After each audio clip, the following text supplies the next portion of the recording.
Hello friends, मैं हृदयानंद भारद्वाज अपने YouTube channel में स्वागत करता हूं।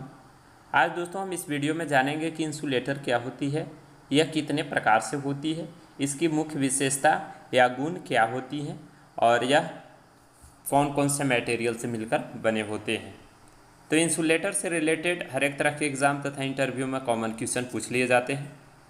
तो आज हम इसी टॉपिक पर चर्चा करेंगे। तो आइए वीडियो को शुरू करते हैं। इंसुलेटर, आइए पहले इंसुलेटर का डिफिनीसन जानते हैं। वह पदार्थ जो विद्युत का संचालन नहीं करता है, जिसका प्रयोग ओवर हेडलाइन में कंडक्टर को एक स्थान से दूसरे स्थान तक ले जाने के लिए प्रयोग किया जाता है। इसके अलावा कंडक्टर को सपोर्टिंग स्ट्रक्चर के बीच इंसुलेशन प्रदान करती है, उसे हम इंसुलेटर कहते हैं। कहने का मतलब है दोस्तों कि जो इंसुलेटर होती है वो विद्युत का कुचालक होती है। इसका प्रयोग ओवरहेड लाइन में कंडक्टर को एक स्थान से दूसरे स्थान तक ले जाने के लिए प्रयोग किया जाता है। तो ये हम इंसुलेटर के बारे में डिफिनीसन जाने। अब आइए जानते हैं कि इंसुलेटर कितने प्रकार से होती हैं। उपयोगिता के आधार पर इंसुलेटर 8 प्रकार से होते हैं। आइए एक एक करके 8 के बारे में जानते हैं। फर्स्ट जो है पिन इंसुलेटर, सेकंड होती है साइकिल इंसुलेटर, थर्ड होती है disc insulator, fourth strain insulator और फिफ्थ जो होती है सस्पेंशन इंसुलेटर और सिक्स्थ होती है post type insulator, 7 stay insulator और 8 जो होती है रील इंसुलेटर होती है।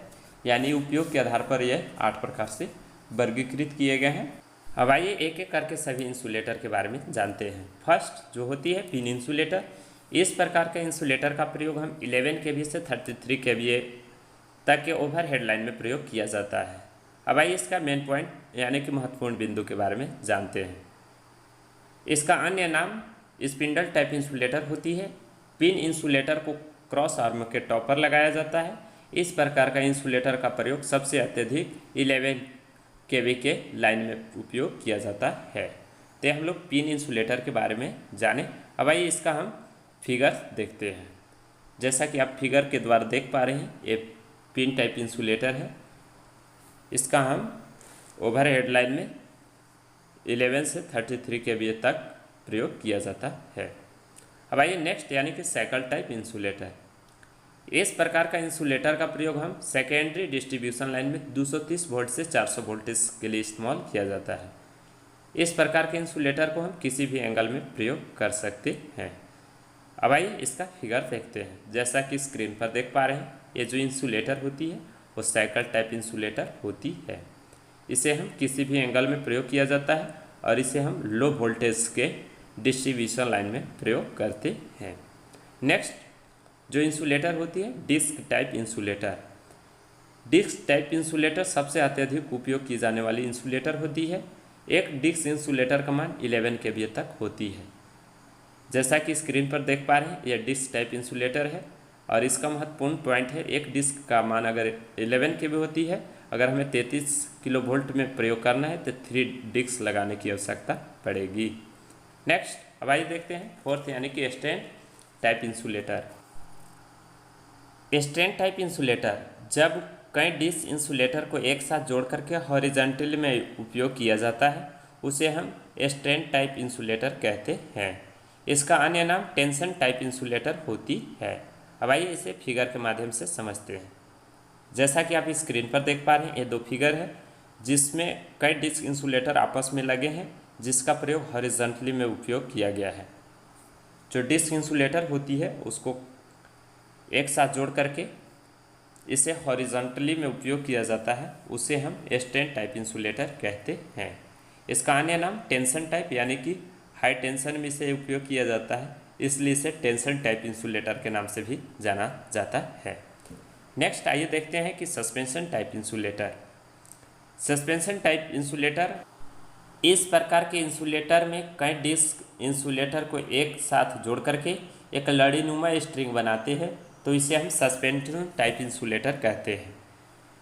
इस स्ट्रिंग में वर्टिकली में डिस्क का प्रयोग किया जाता है। जैसा कि स्क्रीन पर देख पा रहे हैं, जब कई डिस्क इंसुलेटर को एक साथ वर्टिकली में प्रयोग किया गया है लड़ीनुमा बना करके एक के ऊपर एक करके और उसे नीचे लटका दिया जाता है, इस टाइप की जो व्यवस्था होती है वो सस्पेंशन टाइप इंसुलेटर में होती है। तो हम लोग जाने 5वां प्रकार इंसुलेटर के बारे में। अब आइए नेक्स्ट यानी कि पोस्ट टाइप इंसुलेटर के बारे में जानते हैं।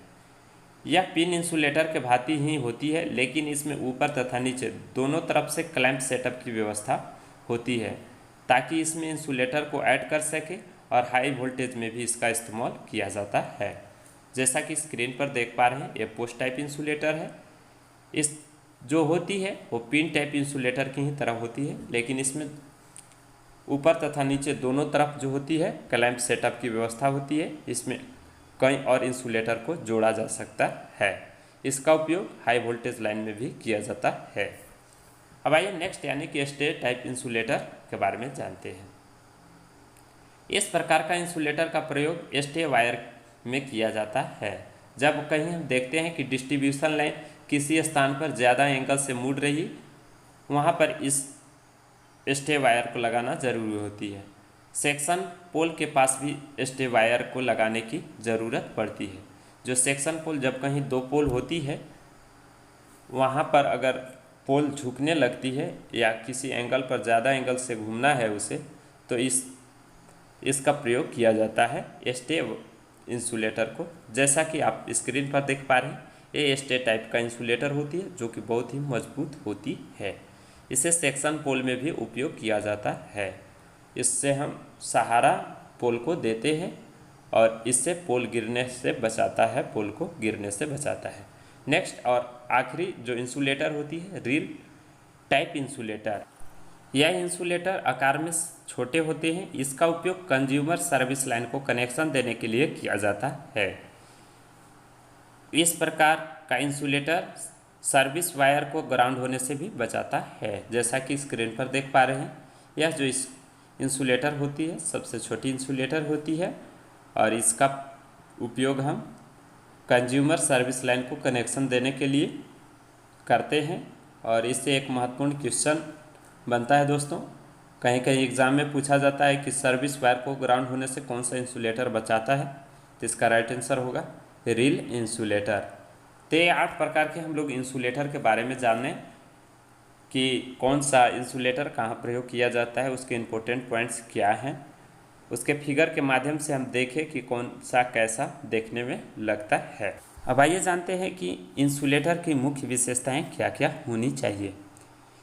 फर्स्ट, इंसुलेटर का मैकेनिकल स्ट्रेंथ ऊँच होनी चाहिए। सेकेंड, इंसुलेटर का वजन हल्का होनी चाहिए। थर्ड, इंसुलेटर का मटेरियल आसानी से उपलब्ध होनी चाहिए। फोर्थ, इंसुलेटर का मूल्य सस्ती होनी चाहिए। तो जो इंसुलेटर होंगी ये सभी गुण उसमें होनी चाहिए, तभी हम एक अच्छा इंसुलेटर उसे कहेंगे या मानेंगे। ठीक है, अब आइए इसको बनाने के लिए कौन कौन सा मटेरियल का प्रयोग किया जाता है उसके बारे में जानते हैं। इंसुलेटर बनाने में प्रयोग किए जाने वाले पदार्थ जैसे ग्लास, रबर, प्लास्टिक, चीनी मिट्टी, शुष्क हवा, पोर्सेलिन आदि कई प्रकार के मटेरियल का प्रयोग किया जाता है। तो मेरा इंसुलेटर पर छोटा सा वीडियो था जो कि विभिन्न तरह के एग्ज़ाम में पूछे जाते हैं। तो ये मेरा वीडियो को अगर अच्छा लगा हो तो प्लीज़ वीडियो को लाइक कीजिए, अपने दोस्तों के साथ शेयर कीजिए और मेरे चैनल पर पहली बार विजिट कर रहे हैं तो प्लीज़ इस चैनल को सब्सक्राइब कर लीजिए, क्योंकि ITI के विभिन्न ट्रेड से रिलेटेड इस चैनल पर वीडियो दिए जाते हैं। और इसका PDF लिंक हम डिस्क्रिप्शन बॉक्स में दे दिए हैं, वहाँ से आप डाउनलोड कर सकते हैं। मेरा टेलीग्राम ग्रुप को भी ज्वाइन कर सकते हैं, इसका लिंक डिस्क्रिप्शन बॉक्स में दिया हुआ है। तो मिलते हैं फिर नेक्स्ट वीडियो में, तब तक के लिए बाय बाय, अपना ख्याल रखिए। और कोई भी सुझाव देना चाहते हैं तो मेरा कमेंट बॉक्स में लिखिए, मैं आपका ज़रूर रिप्लाई दूंगा। मिलते हैं फिर नेक्स्ट वीडियो में, तब तक के लिए बाय बाय।